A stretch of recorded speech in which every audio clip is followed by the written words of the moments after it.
A expedição alemã à Groenlândia, em 1943, nunca teve a ver com rochas. O relatório oficial apresentado ao Reichsministerium descrevia levantamentos geológicos, prospecção mineral, avaliação estratégica de recursos no caso de as forças aliadas tentarem operações no Ártico. A equipa era composta por 12 homens, 6 cientistas, 4 funcionários de apoio, 2 oficiais da SS. Partiram de uma base na Noruega a bordo de um navio de transporte modificado e reforçado para navegar no gelo. O manifesto listava equipamento sísmico, aparelhos de perfuração e instrumentos de campo padrão. Nada de anormal. Nada que chamasse a atenção dos analistas de inteligência que examinavam as comunicações interceptadas. O verdadeiro manifesto era diferente.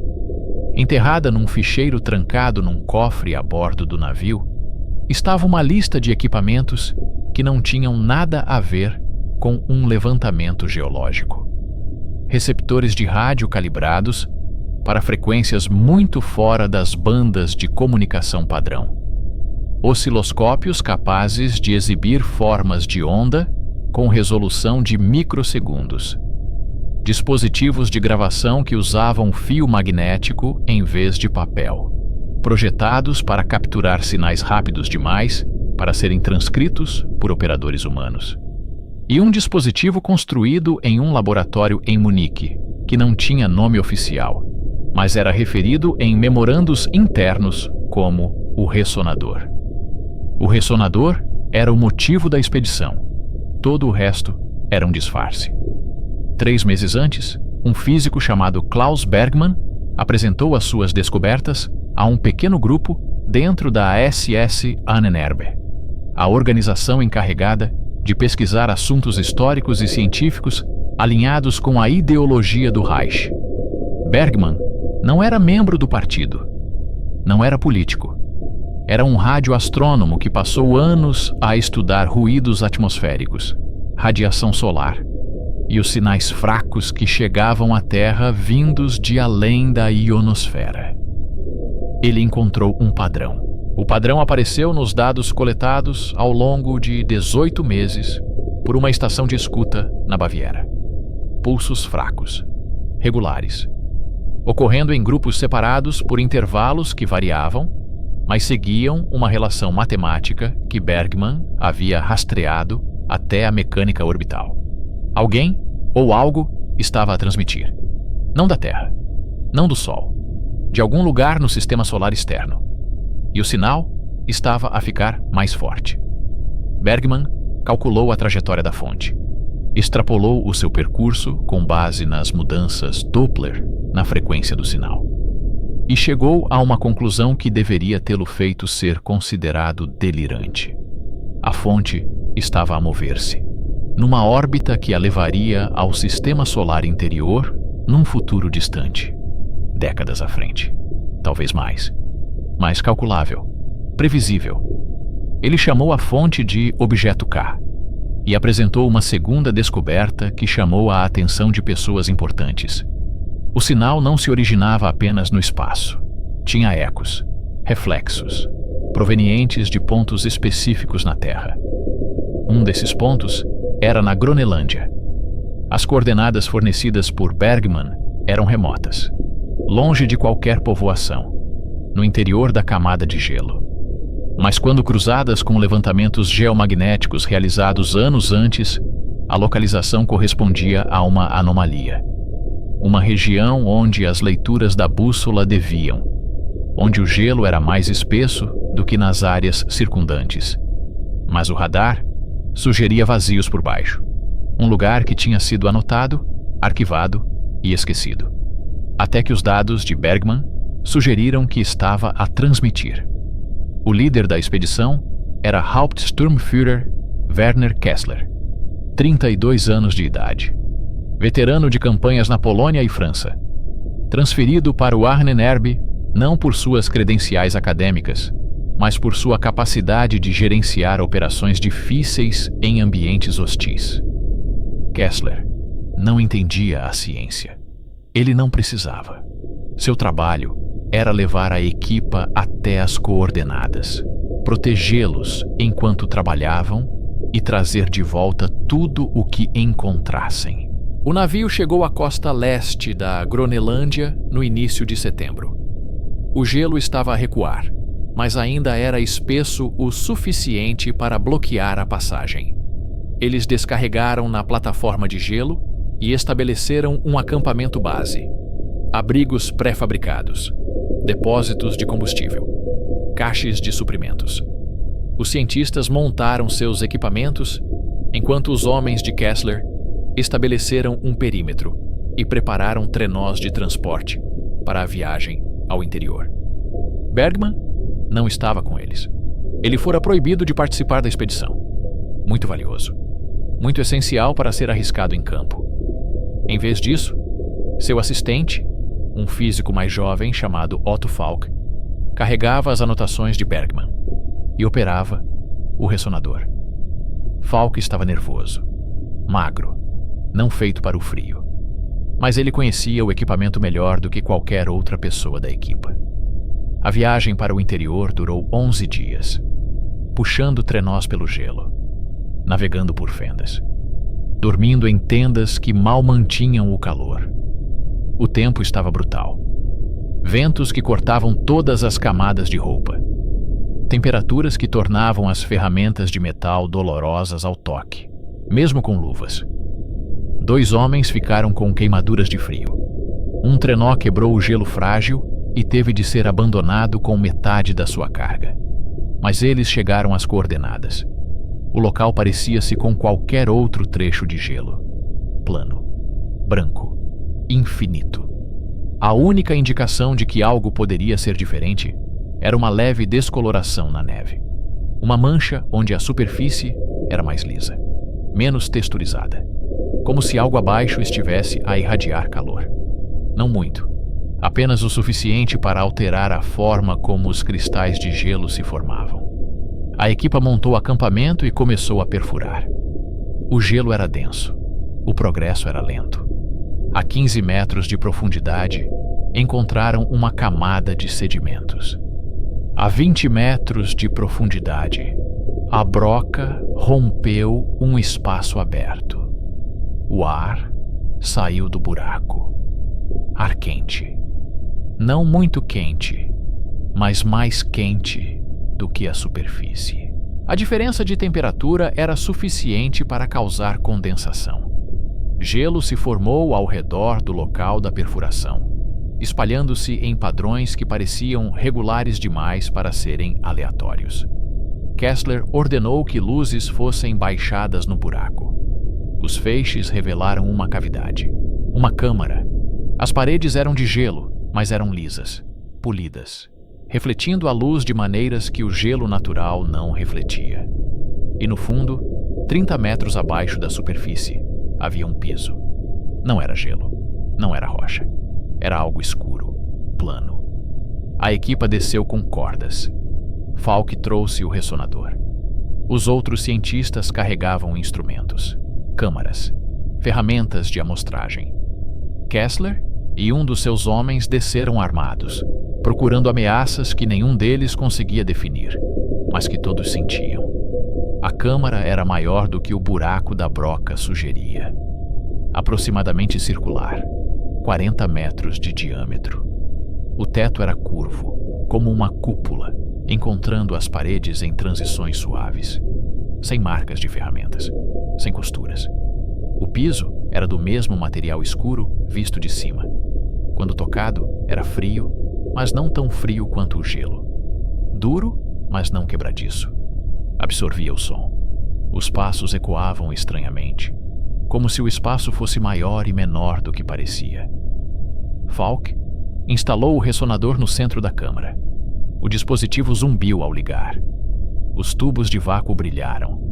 As agulhas nos mostradores se moveram. E em segundos, o sinal apareceu. Não era fraco. Era forte, claro. Um pulso repetitivo. Curtas explosões separadas por intervalos precisos. A frequência correspondia exatamente aos dados de Bergman.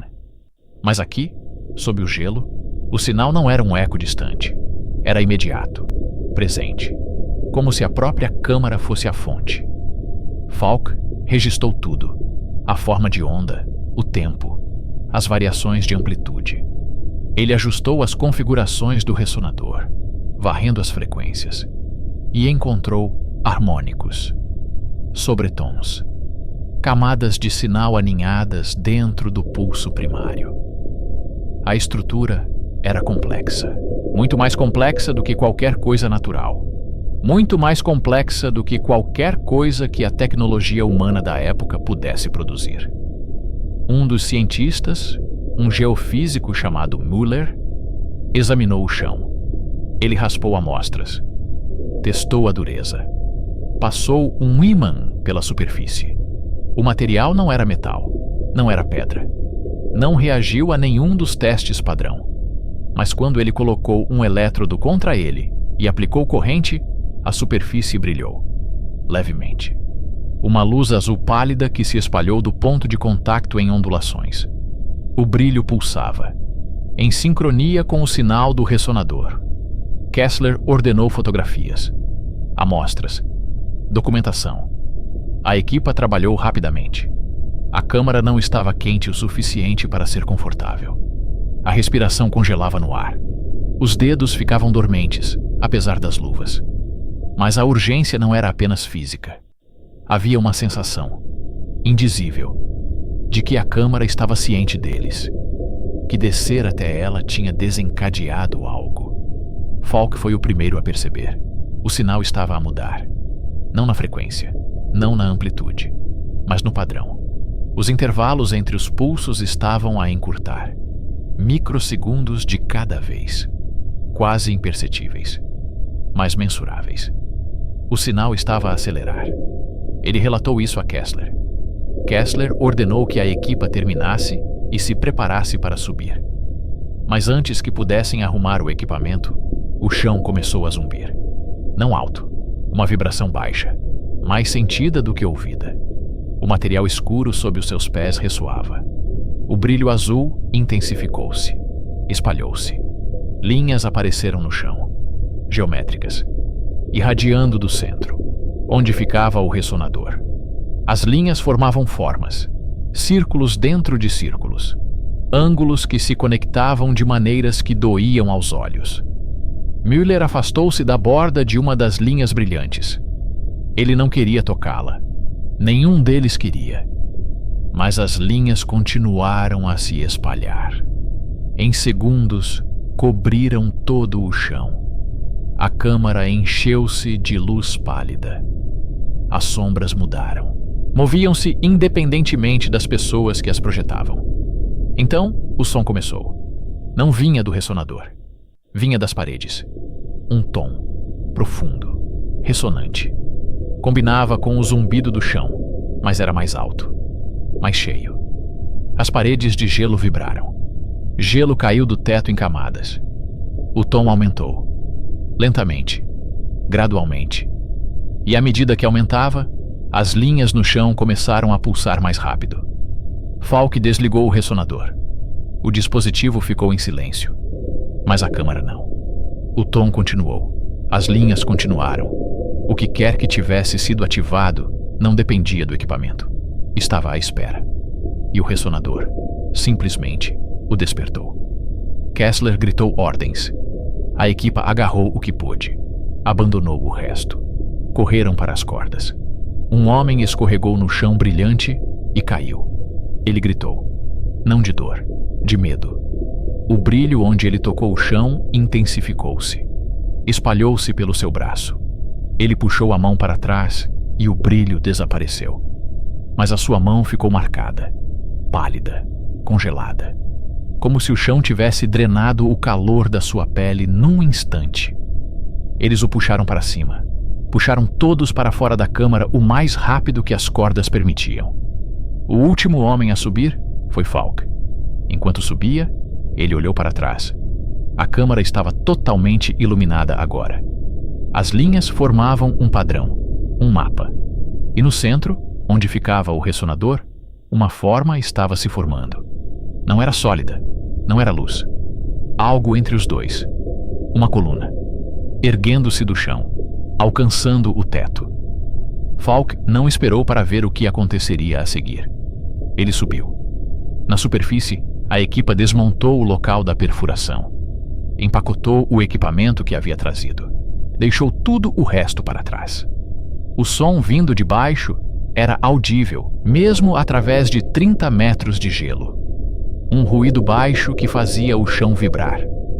A área lisa de gelo ao redor do local da perfuração começou a rachar. Não eram fraturas aleatórias. Linhas. O mesmo padrão geométrico do chão da câmara. Espalhando-se para fora. Crescendo.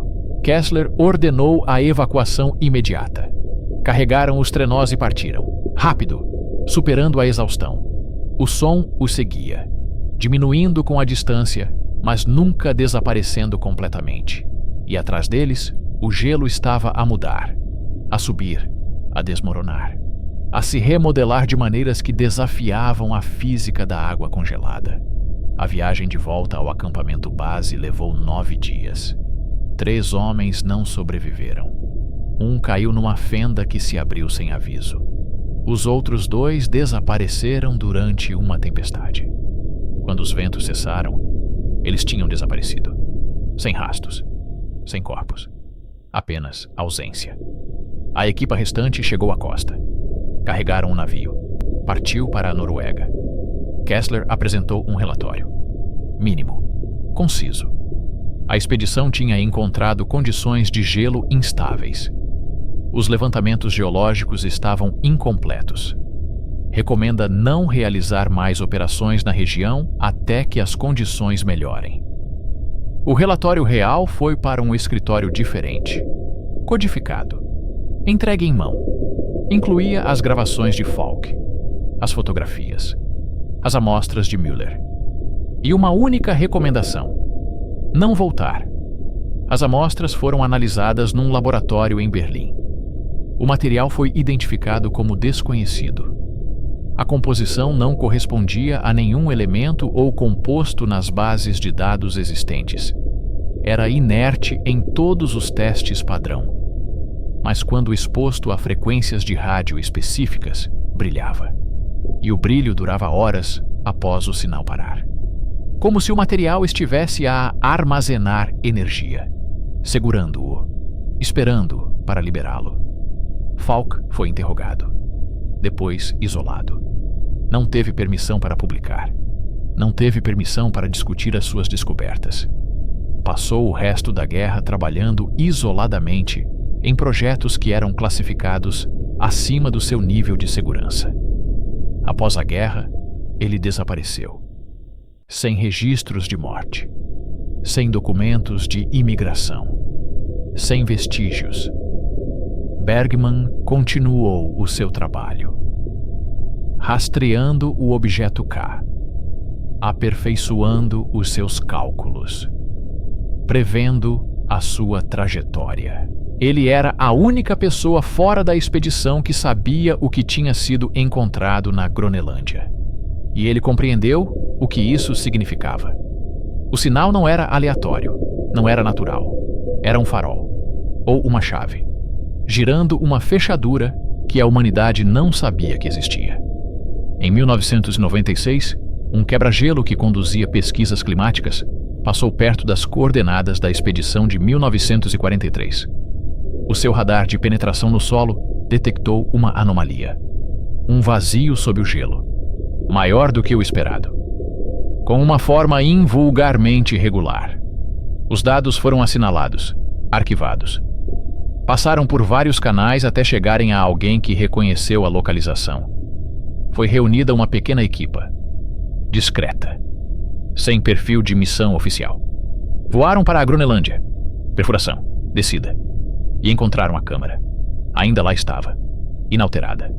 O chão estava escuro, inerte, sem brilho, sem zumbido.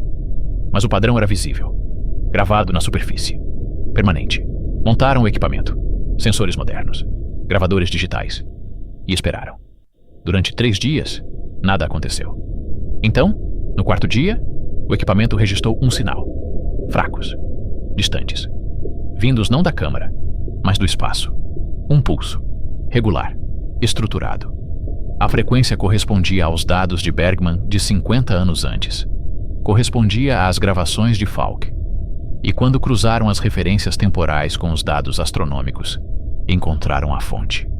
Um cometa, designado 3000/Atlas, recém-descoberto, numa órbita que o levaria ao interior do Sistema Solar nas próximas décadas.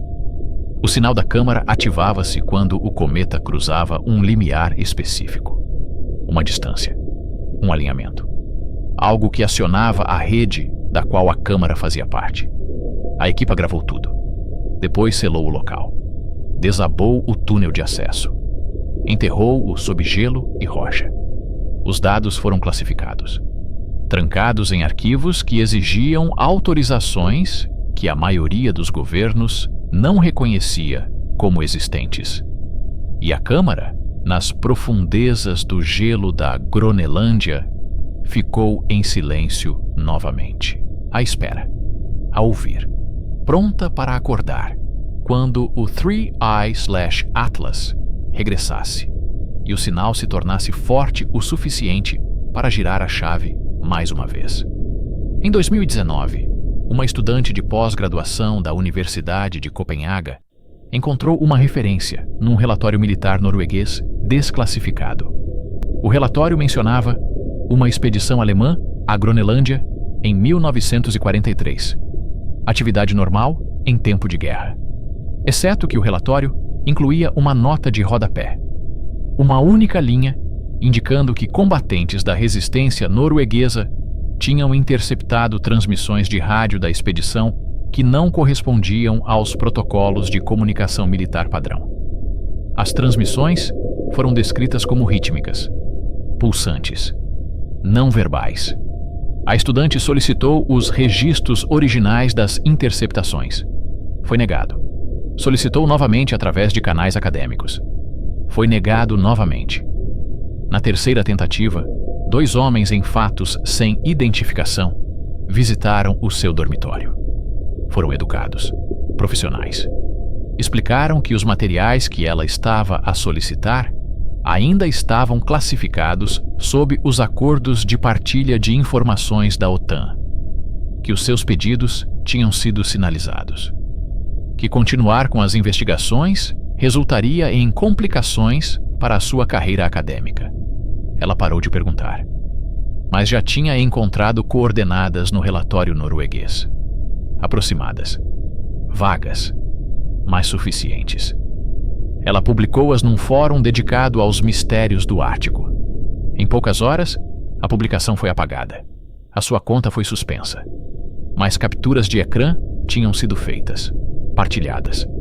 As coordenadas espalharam-se por redes de investigadores, teóricos da conspiração e historiadores amadores, que recolheram fragmentos de histórias que os canais oficiais se recusavam a confirmar. Em 2022, foi organizada uma expedição privada, financiada por um empresário de tecnologia que fez fortuna em comunicações por satélite e desenvolveu um interesse por anomalias históricas. A equipa incluía glaciologistas, um engenheiro de rádio e uma equipa de documentários. O objetivo oficial era investigar os impactos das alterações climáticas na camada de gelo da Gronelândia. O verdadeiro objetivo eram as coordenadas. Chegaram ao local em agosto. Usaram um radar de penetração no solo para mapear o subsolo. Encontraram o vazio, maior do que o esperado. A forma não correspondia a nada natural. Perfuravam, lentamente, cuidadosamente. Chegaram à câmara em 6 dias. Desceram com equipamento moderno. Luzes LED, câmaras de alta resolução, espectrômetros portáteis. A câmara era exatamente como descrita nos relatórios recuperados de 1943. O chão escuro, as paredes lisas, os padrões geométricos gravados na superfície. Mas havia algo novo. No centro da câmara, onde Falk havia colocado o ressonador 79 anos antes, o chão estava diferente, elevado, uma coluna, não alta, talvez 1 metro de altura. Ela não estava lá em 1996, quando o local foi acessado pela última vez. Ou se estava, não havia sido documentada. O engenheiro de rádio aproximou-se da coluna com um scanner de frequência. O dispositivo não registrou nada no início. Então, quando ele se aproximou, um pico. Fracos. Banda estreita. A frequência era familiar. Ele verificou as suas notas. Cruzou referências. A frequência correspondia às emissões conhecidas do 3P/Atlas. O cometa estava no sistema solar exterior, a bilhões de quilômetros de distância. Mas aqui, sob o gelo, algo estava a ressoar com ele. O líder da expedição tomou a decisão de partir. Imediatamente. Sem amostras. Sem documentação extensa. Apenas fotografias e dados do sensor. Eles acenderam. Selaram o local da perfuração. E voltaram para o acampamento base. Naquela noite, 3 membros da equipa relataram sonhos. Sonhos idênticos. Uma voz. Não falando. Cantando. O mesmo tom que Falk havia descrito. O mesmo tom que havia levado a expedição de 1943 a sair da Câmara. Quando compararam as notas, perceberam que o tom não era aleatório. Era uma frequência e correspondia ao pulso da coluna.